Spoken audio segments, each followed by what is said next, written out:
What is up, you guys? Dennis Garcia here. How the hell are we all doing?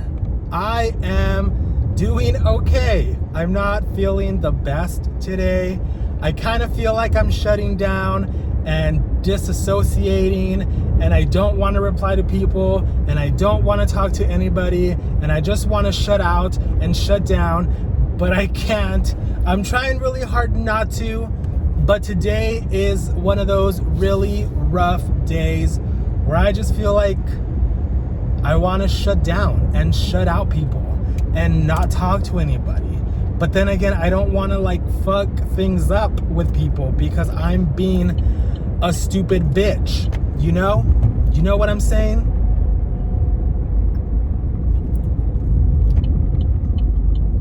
So, I just left the gym. Hold on. Gotta make sure we don't die.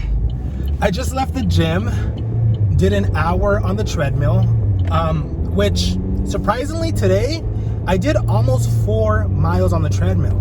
Now, whenever I do an hour on the treadmill, I can usually only do 3 miles at best, maybe 3.20. But today, I don't know, I feel like maybe my endurance is better. I've been pushing up the little treadmill speed, and today I did 3.80, which is not bad. I feel like my endurance is getting better going to the gym and being on the treadmill and exercising. So that's fun. And also, I have lost about 16 to 18 pounds since I first told you guys that I was gonna start exercising again and trying to eat healthy, working out, doing all that stuff. I think I told you guys maybe in August or early September. And at that point, I was 269. I thought I was 225. And no, pandemic was you're fatter than that. So I was at 269 when I first began exercising again because I had stopped for a while.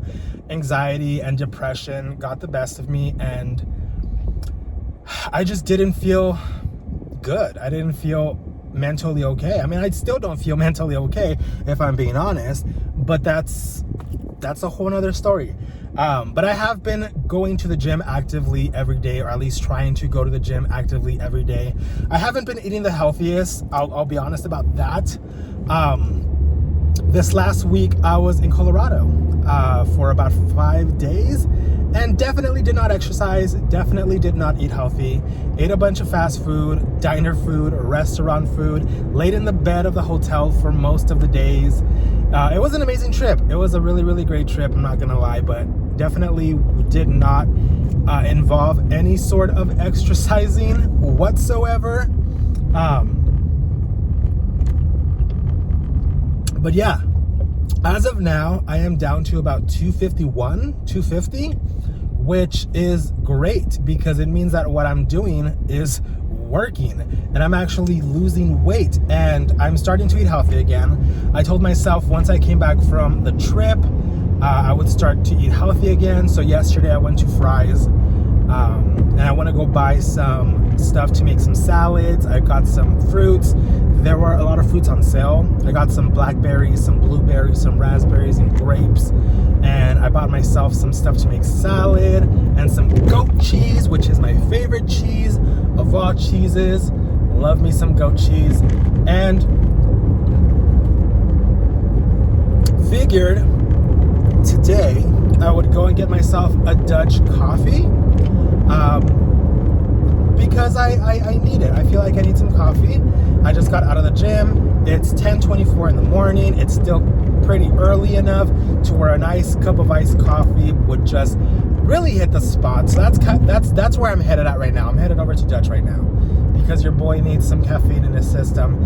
I also have a lot to do today because I have to go back to work from being off work for almost a week. And I have a lot of outside work to do. I have to do some editing on a bunch of stuff. I have to upload a bunch of stuff.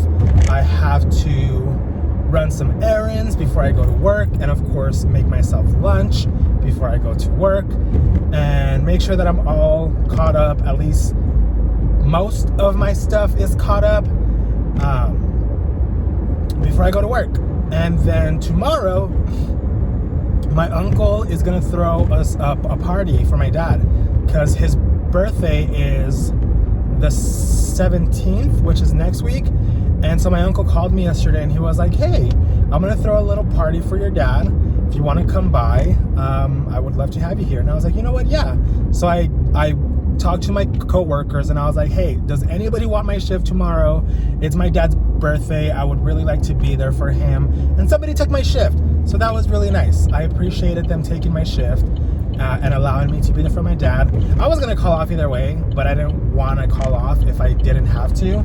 And so I was like, let me try and see if anybody wants my shift. And luckily, somebody took my shift, so that was nice.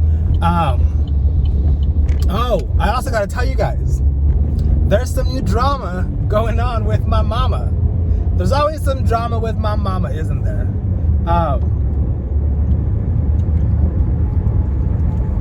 So, we last left off where my mom tried to apologize to me and I did not accept her apology. Well, as you guys know, somehow my mom found out that I was going to be going to Colorado. I've had her blocked since my birthday, since August. She should not even know that I'm going to Colorado. Well, it turns out Victoria's grandma, my Aunt Rachel, has been filling my mom in on everything that I post on Facebook and Instagram and Snapchat. They'll be talking on the phone, catching up, and my aunt will be like, hey, did you know this, and this about your son? And they're talking, like, about me. And granted, it's partly my fault for putting it up on Instagram and Facebook, thinking that, like, my family would mind their fucking business, right? Wrong. My family did not mind their business, so I ended up blocking every single one of my mom's side of the family. I blocked my cousins, my aunts, my uncles. I blocked everybody that's related to my mom, and I don't want them in my business. I feel like I've been, I threw up a little bit right there. I feel like I've been very honest and open on my Instagram and my Facebook about the issues that I've been having with my mom. And for my very old, drama-filled family members to want to stir the pot just really kind of irks with me. Like, you know what I'm going through. I've been very vocal about the issues that I've had with my mom for the last 2-3 months. And you're over here stirring the pot, making shit worse, and just causing unnecessary drama. You guys are in your 50s and 60s. Like, act your age. At this stage of life, like, drop the fucking drama. Like, you guys aren't 16 anymore. You guys aren't 12. You guys aren't preteen dramatic teenagers who like to cause shit. You guys are 55. You guys are 60. Like, act your age. Mind your business. Quit talking shit about me to everybody else. And like, okay, so Victoria's grandma is my aunt. And somehow my aunt found out that I was gonna go to Colorado. So she called Victoria's mom and told Victoria's mom, I hope you're not gonna let Victoria go to Colorado. And I was like, how did she know? Because I had blocked her prior to that as well. And it's like, how the fuck are all these people being nosy in my fucking life and like following my every move? And it's like, I swear, my haters are my biggest followers, like, legit. And I'm just here like minding my own fucking business, trying to just like live life, not cause any more drama with my mom. And here comes my aunt talking shit about me to my mom, about me to her family. And it's like, girl, you're almost 60, or you are 60. You're in your 60s. You're around that age. I'm 30, and even I know better to mind my fucking business. Like, why? What do you get out of talking shit? So I like sent her a fucking long message basically telling her that. I called her out, called her a two-faced bitch, which might have been a little too much, but I was pissed. I had enough. I had enough of people being in my business, not minding their business, stirring up drama, causing shit with my mom, when I'm just trying to live. I'm just trying to live my life. And it's like they just love the drama. So I sent her this long Facebook message and just blocked her. And I said, I don't want to hear anything from you again, but here you go. This is for you. One last letter, one last note, one last message, and then you're blocked. And that's what I did. I blocked her, and I blocked every one of my family members. Even though they may not have been the ones who said shit, they're always watching. They're always there. And I'm just not here for it. I'm not here for the drama. I'm too old for that. I'm too old for this shit, and I'm 30. Imagine being 55 and being so pressed to tell my business to my mom as a topic of conversation. I can't fucking relate, because that's just not me. I am not that generation of shit-talking drama. I'm sorry your life is so fucking boring. You gotta insert yourself in other people's lives just to make you feel better about your own, huh? Is that what it is? I'm sure that's what it is. But anyways, guys, I was in Colorado for about 5 days with my friends with benefits guy that I'm seeing. And it was a really, really great time. I mean, we spent 5 days together, literally 5 days straight together. I don't think I was away from him for more than like half an hour at a time. And I didn't want to kill him, and he didn't want to kill me. We didn't want to kill each other. We had such a great time. We meshed really well. And to be honest, I was scared. I was scared about how I would feel traveling with a guy that I've known for a month and a half, how it would be, because I'm a very introverted person. I keep to myself a lot. I'm a very quiet type of dude, and I don't talk a lot, but I do talk. I am extroverted. When I get comfortable with people, I do become an extrovert, but a lot of the times I'm mostly an introvert. And I just wasn't sure how things would go. I wasn't sure if I would feel uncomfortable around him, being with him in the car for 12 hours, being at the hotel with him for like 4 days, and then being with him in the car again for another 12 hours. It was literally like one of the best trips I've had, you know? Being stuck with him in a car didn't feel like being stuck with him in a car. It felt comfortable. I felt good, you know? I could be quiet and not talk for like 2-3 hours, and then we'll say like a few words to each other and laugh or make a joke or say something dumb, and then we'd go back to being quiet for another hour, and nothing felt forced. It felt very natural. It felt very comforting. It felt very comfortable. And it was the same when we were in the hotel room. Like, we went out to downtown Denver. We went out for breakfast. We had a bunch of cute little lunch dates, dinner dates. We laid around in bed and had lots of sex and fooled around and had a lot of fun in that.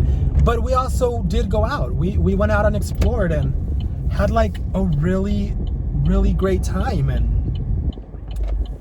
it surprised me. It really did. It surprised me how comfortable I felt around him, being with him for 5 days in a fucking different state, like 800 miles away, like, you know? But overall, like, it was a really, really great trip. Definitely enjoyed myself. And at this point, I'm just back in Phoenix, living my life. We've been talking and texting and whatnot, but don't know when I'm gonna see him next, and really don't want to like push it. I don't want to rush things. We had a talk while we were over there, and it got a little bit deep, and it got a little bit too real. And we had a conversation of like, I don't know, I don't really want to go in depth about what we talked about, but it was not fun for me. It was not fun having this conversation because I'm still very much so insecure. Never been in an open relationship. So there are things that are happening right now with us that is taking a lot for me to process and be okay with. And it's not like it's too much for me or like I want to end things because things are getting too much. It's just I gotta process things, and I gotta like be okay with things, and I have to like learn, like, this is what I signed up for. When I signed up for this relationship of building this with this guy, of trying to see potentially what this could be, I signed up for the open relationship aspect of it all. And he's allowed to go see other people, and I'm allowed to go see other people, but it doesn't make it any less easier to process when that time finally comes, or when he's gonna go out on a date. And I've been single for the last 5 years, and he's the only guy that I've dated in the last 5 years. And it's like, it's a lot. It's a lot to process, especially me being a very monogamous kind of guy, learning how to be in an open relationship and learning how not to be like overprotective or jealous. And like, I'm not really envious of it. Like, go out, go on a date, go do your thing. I guess like my worry is being replaced by something new, you know, like, oh, you're gonna go out on a date, okay, cool. What if this person turns out to be like the love of your life, and then I get kicked to the curb because you fell in love with them, you know, like things like that. I'm not so much like, oh, you're gonna go out on a date, I'm jealous. No, it's not that. It's just like more so down the line, the after effects of like, fuck, what if I fall for this fucker? What if I fall hard and then he falls for this bitch, and then he dumps me because she doesn't want to be in a relationship with me and him? And like, a lot of thoughts go to my head, and I'm just like uncomfortable feeling inside all of my body, just like, I don't feel good. I don't feel good, thinking that he's gonna break my heart down the road. And I don't know, y'all. I'm just trying to take it one step at a time. I'm trying to like not overthink. I'm trying to let these thoughts go, but it's really hard because I'm naturally an overthinker. Like, if he goes like a couple hours without texting me, I'm thinking in my head, oh, I bet you he's texting this bitch, and I bet you he's having a conversation with her, when in reality he's probably just super busy at his job, doing what he's supposed to do in the morning because he has to work. And it's like, I'm over here overthinking like all the possibilities of why he read my message and has not replied. And it's like, no, I got to get myself out of that mentality, because this isn't that type of relationship, and I don't want to be in this type of relationship. I've been in this type of relationship before, in a monogamous relationship, and even like knowing I was in a monogamous relationship, I was still this insecure. And like, you would think I have not been in a relationship in 5 fucking years. I should be used to it. I should feel like new again. I should feel comfortable. And I do. I feel comfortable, but it doesn't hurt my insecurities. It doesn't help that my insecurities are still very much in my head. But obviously trying to get to like know him and trying to know how he texts and how he is and how he replies, I feel like I do have a better handle of like knowing how he is, especially being with him the last 5 fucking days, 24 hours a day, 5 days. And it's just me, it's just an issue with me trying to figure out how to like stop these thoughts from popping up in my head, you know? And that's all it is. But I'm like literally in line right now at Dutch Bros waiting for the broista. Was that what they call themselves? Yeah, to get my coffee. So I'm gonna end the little video here. I just wanted to update you guys on my week and my life, since right now I'm not really doing vlogs, because I've been spending a lot of time with the guy that I'm seeing, and he doesn't want to be on camera. He doesn't want any pictures of him online, and I'm being very, very respectful of that. He is a very not social media kind of guy. He has them, but he doesn't post on them. He doesn't go on them. He's hardly ever on his phone. So I have to like respect that he doesn't want to be paraded around on my Instagram, and that's fair. That is completely fair. So I haven't vlogged in a while because I have nothing to vlog.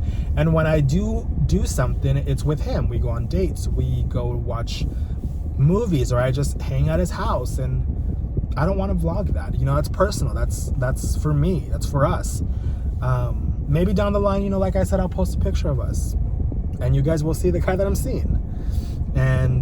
But yeah, like, we had a conversation about everything, and we're basically friends with benefits who are seeing where things could go and potentially could end up in a real relationship, sure, where we call each other boyfriend and boyfriend. But for now, we've been together a month, known him for about a month and a half, 2 months, and we're just trying to see where things could go. And I'm trying not to put any pressure on him because I tend to do that. But at the end of the day, if like a guy can't handle my insecurities and can't handle how I feel in the beginning of a relationship, then maybe that's not the guy that I'm supposed to be with, Maybe I'm a lot for him, and that's fine. Not a lot of people can handle me. I am an overthinker. I am insecure at times. I need to be reassured sometimes. And if he decides that like this is too much for him, then like I will gladly walk out the door. I will gladly let you go. I don't want to be a burden in anybody's life. I don't want to add stress to anybody else's life, because I know how stressful it can be to be with a person like me. I think I'm a great guy when it comes to being in a relationship. I'm very much affectionate. I like to care for people. I am 100% loyal to you. And that comes with my insecurities. That also comes with a little bit of baggage. That comes with my overthinkingness. And it could be a lot for some. I don't know if it's a lot for him. It doesn't seem like it is for him, but you never know, Anyways, guys, the barista's about to come to my car right now, and I don't want to be mid-vlogging when she wants to take my order. So I'm going to peace out. I'm going to see you guys in the next video, whenever that is. I don't know. We'll have another one of these convos where we talk in the car and just vibe with each other. But aside from that, I hope that you guys are having a good day and a good week and a good month and a good year and a good life. And I will see you guys on the next video. Bye.